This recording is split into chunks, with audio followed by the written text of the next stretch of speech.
Hi, welcome back to the Guillemot Kayaks Workshop. I'm Nick Schade and I'm in the final stages of finishing up the microBootlegger Sport strip-built sea kayak build. In the last episode I put the final finish on the boat, and due to the process I used, there was some dust in it. Not a big deal. It looked pretty good, but I thought I could make it look a little bit better by sanding it out and buffing it up to get rid of small flaws such as dust in the finish. I'm just going to sand it out and then buff it up. So let's get started. So I'm just back from buying lumber for upcoming class, and the boat looks good. The matte finish is dried quite nicely. It really looks sharp. So now I'm going to flip the boat over and I'm going to look into polishing the gloss part. So just flip it over, see how it looks.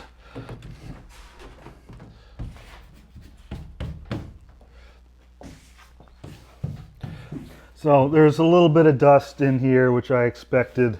Trying to do it in the shop or outside was going to produce some dust. So my plan is to just buff it out and give it a really high shine. In this case, I don't want to now get into the fresh matte finish here with the buffing, so I'm going to again mask it off. You'll notice I spent a lot of time masking and unmasking here.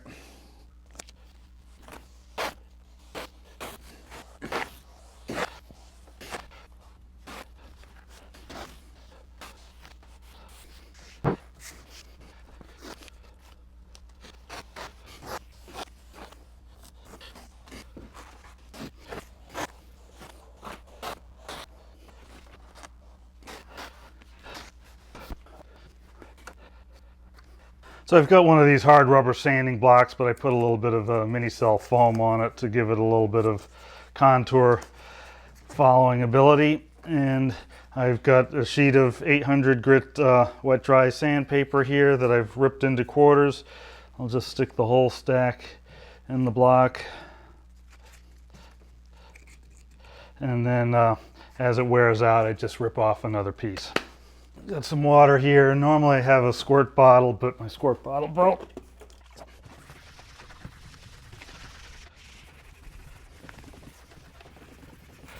I'm looking to just take the high spots off the dust nibs.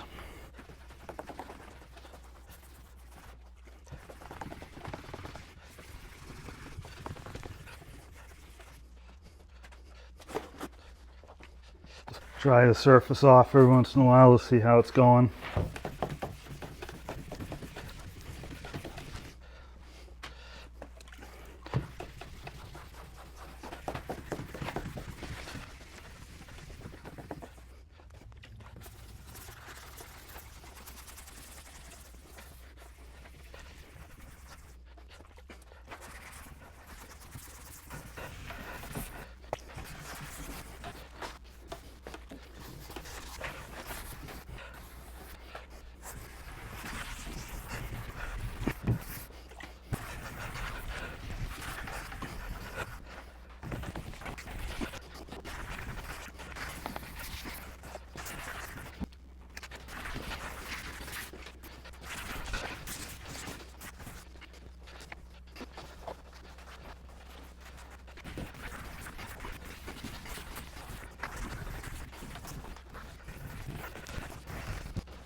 All right, so that was 800 grit. Now I'll do the same with, I think I've got some 1500. So like all the other sort of sanding processes I've done before, the first one's the one that levels everything, gets rid of the blemishes, etc. And now we're just trying to get rid of the scratches. And what grit you start out with sort of depends on how far gone the finish you have on there is. If it's looking really good, you may even be able to go and just spot check places. If there's a speck of dust someplace, you can rub that out, level it out, or a drip, just take care of that spot and then go over the whole thing to buff it out. But this one, you know, I expected, since I'm working in a dusty environment and I was outside for a little while, I just knew this wasn't going to be perfect. So I started out with 800, which was fairly aggressive. Now going to 1500, we're just trying to start to get rid of the scratches from the 800.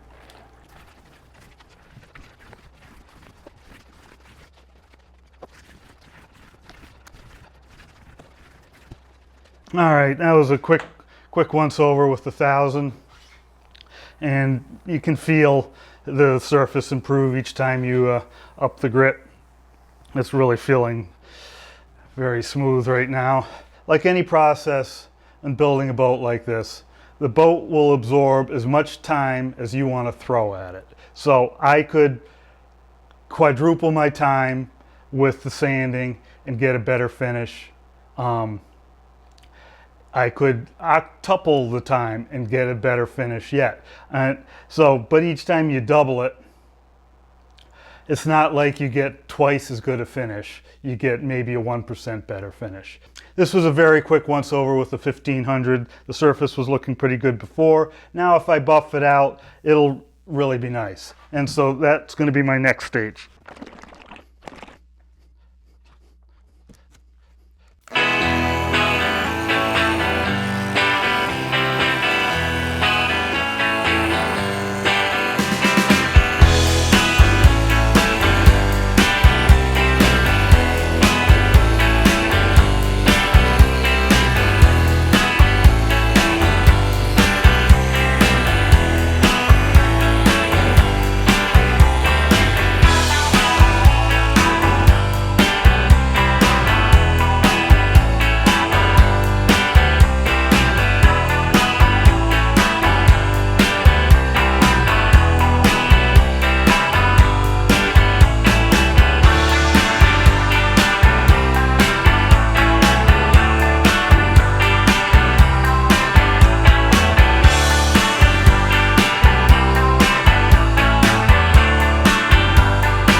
So that's the final finish. So as I said, any process in the boat will take as much time as you're willing to throw at it. And so with the final finish, there's room for improvement. In the whole boat, there's room for improvement. Somewhere along the line, I have to make a choice. So just taking the final finish as an example, there's some slight little ripples in that final finish. And really what that is the brush marks and sags from the finish before the final finish. I did sand out before the final finish to try and get rid of brush marks and sags and so forth, but I didn't level it completely. So in the final finish, you can see some slight ripples in the reflection, especially in this end shot where I'm looking down the length of the boat. That just emphasizes any slight irregularity in the surface finish. And you stand off to the side of the boat, it looks fabulous. And so again, this is one of those situations where if I wanted to put more time in it, I could have doubled the time I put into sanding out prior to applying the final finish. And that would have made that that penultimate finish more level. And then when I put the coat of clear coat over top of that, it would have had a more level surface to land on. And as a result, when I went to sand that out, it would have leveled out even better. So I spent 6 months on this boat.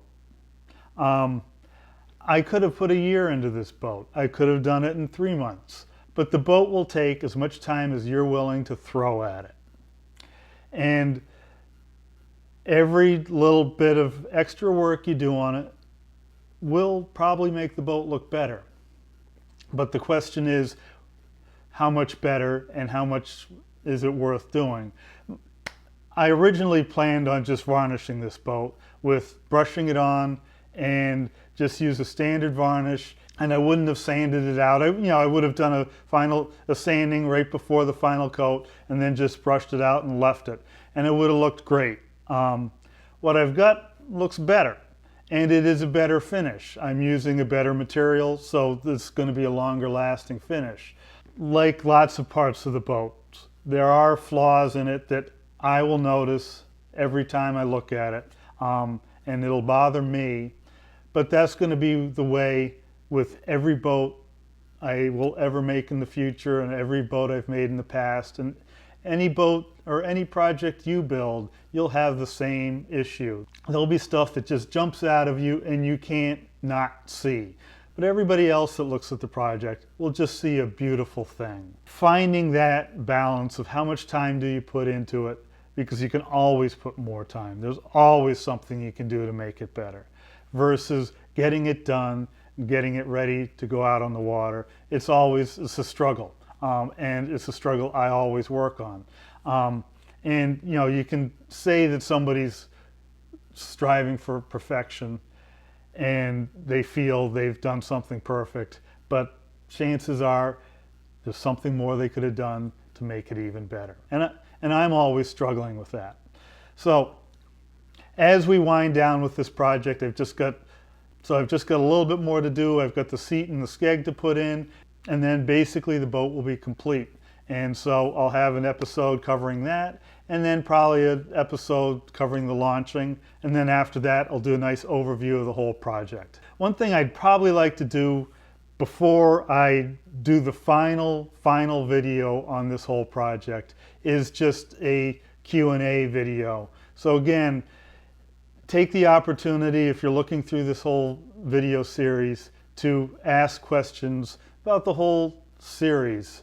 And I'll go back and I'll look at questions that were asked along the way in the process and try and respond to some of those. But that's something I'd like to do before I'm all done with this project. And I'd appreciate your help in getting some good questions out there that other people are going to be interested in, and hopefully we can have a good Q&A session.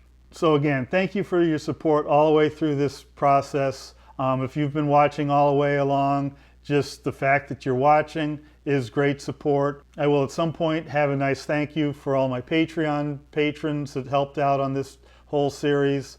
It's really overwhelming that people were actually willing to put some money down to help me make these videos, and I will continue to make more videos in the future because people have demonstrated they're interested, and that's what really makes it worthwhile to me, is that people are interested. So until the next episode, thanks for watching and happy paddling.